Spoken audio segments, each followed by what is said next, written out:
Now, another important concept, number 2.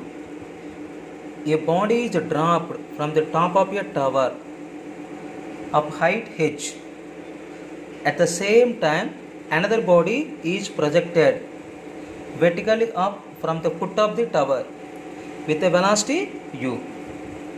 Find when and where the two bodies will meet.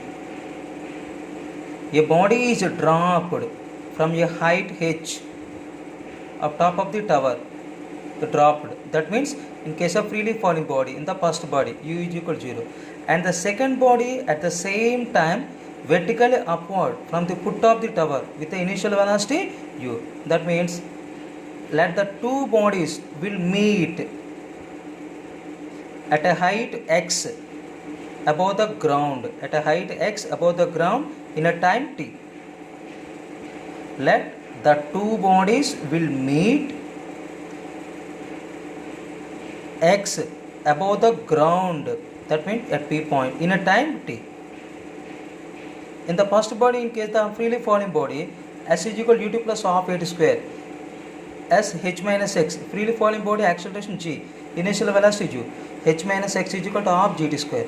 But second body, for a body projected vertically upward, s is equal to ut plus half h square, x u t acceleration minus g minus half gt square in the equation number 2. 1 plus 2, h minus x plus x is equal to half gt square plus u2 minus half gt square. X cancel, half gt square cancel, h is equal to u2. Time of meeting, t is equal to h by u. The t value substituting on equation 1 and equation 2 when the distance, find the distance value.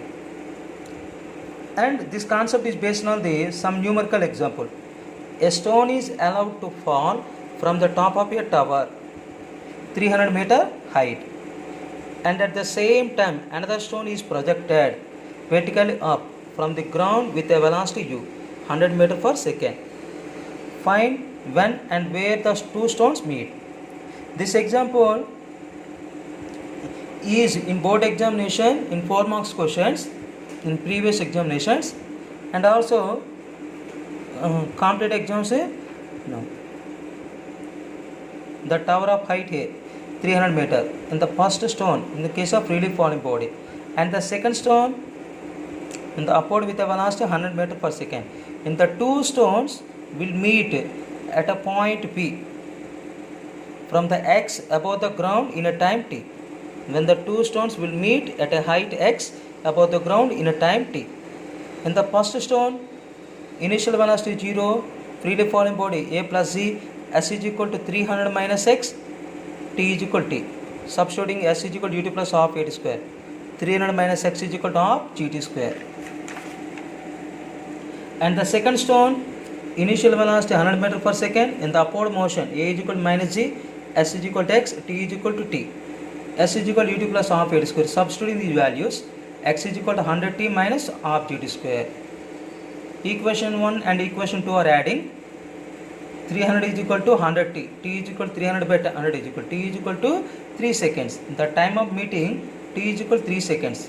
But substituting t value in equation 2, x is equal to 100 into 3 minus half into 10 into 3 square.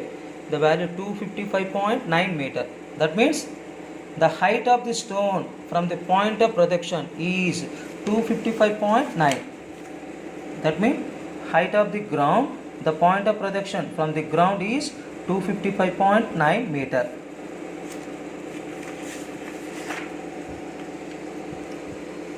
Another application in the rocket.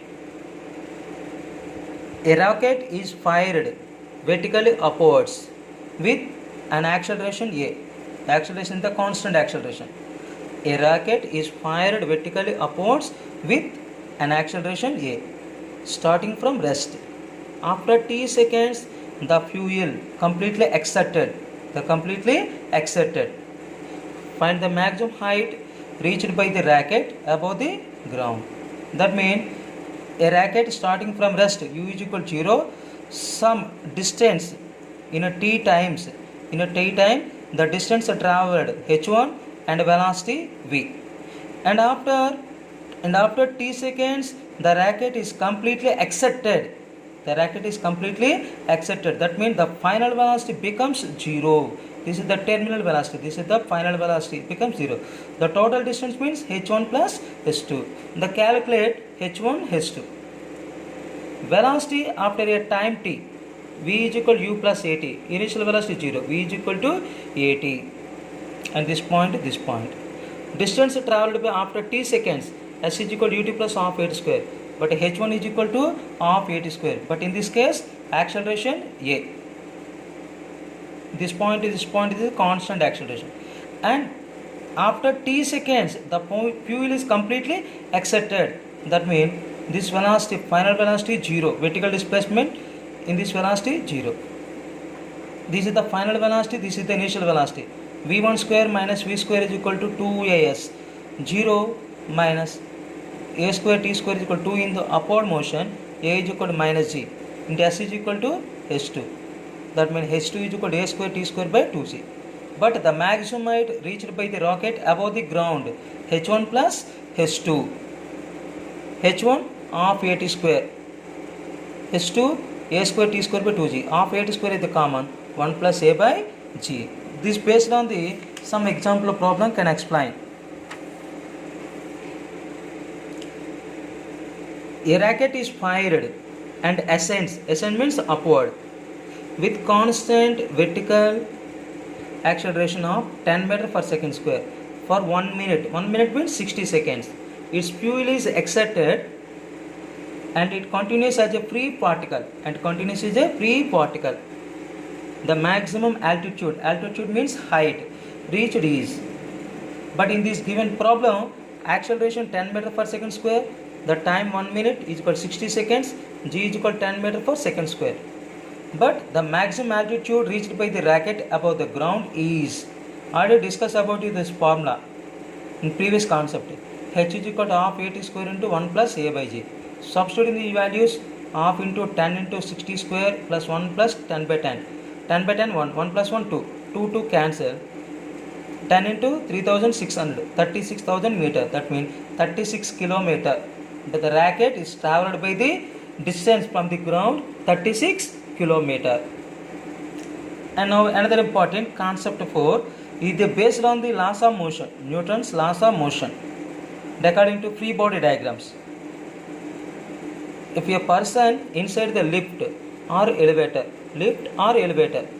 throws, a body is projected vertically upwards with a velocity u relative to the lift. If a person inside the lift or elevator throw, a body is projected vertically upwards with a velocity u relative to the lift. These are the three cases depend upon. The first case, if lift is at rest or moving with uniform velocity either upwards or downwards, that means acceleration should be 0. If the lift is at rest or moving with upward, so if moving with uniform velocity or uniform motion, either upwards or downwards, that means velocity constant, that means acceleration 0. That means effective gravity g. The time of ascent ta is equal to u by g. Time of descent td is equal to u by g. Time of flight t is equal to u by g. The maximum height h is equal to u square by 2g. Time of free fall t is equal to under root 2h by g. Time of free fall, time of descent will be same. When these are 5 equations, when the lift is at rest or moving with uniform velocity. And second case, the lift is moving with uniform acceleration, with acceleration a in upward motion. In upward motion, effective gravity g plus a. This formula discuss about Newton's laws of motion. This formula is derived in Newton's second law of motion, g plus a. The time of ascent u by g plus a, time of descent u by g plus a, time of flight 2u by g plus a, the maximum height u square by 2 into g plus a, time of free fall under root 2h by g plus a. And now case 3, if lift is moving downward with an acceleration a, that means effective gravity g minus a, ta is equal time of ascent u by g minus a, time of descent u by g minus a, time of flight 2u by g minus a, maximum height u square by 2 into g minus a, time of free fall under root 2h by g minus a. And now the note point. Consider a lift is falling freely. That means acceleration is equal to acceleration due to gravity. If shows dropped freely in that lift, it appears to be present at rest for a person who is in the lift. That means effective gravity g minus a, freely falling body g, that is equal to 0. Effective gravity 0. That means it appears to be present at rest for a person who is in the lift. And previous concept is based on this some problem. A person in a lift which ascends up with an acceleration 10 meter per second square, drop a stone from a height 10 meter. The time of descent, the height is given, the time of free fall under root 2h by g plus a. Height value 10, g 10, that means 1 second.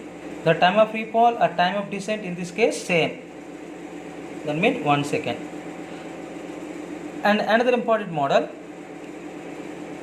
a body throws n ball per second at a regular time intervals. A body throws n balls per second at a regular time intervals.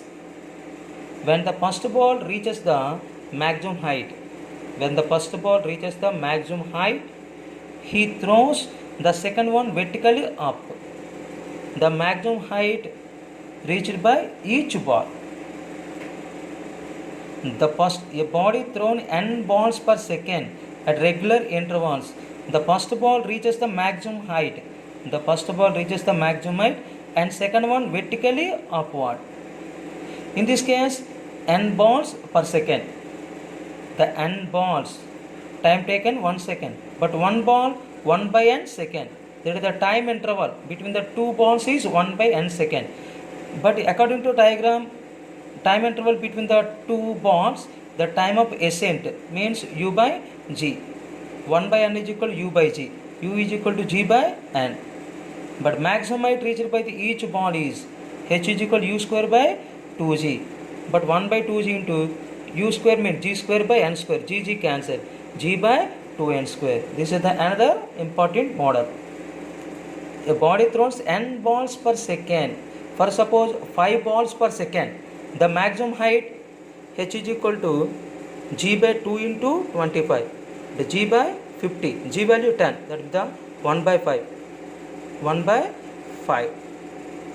1 by 5 meter. For suppose centimeters, 100 by 5. 20 centimeter. The maximum height is the n is equal to 5. 5 balls per second. The maximum height reached the ball, each ball, the 20 centimeter.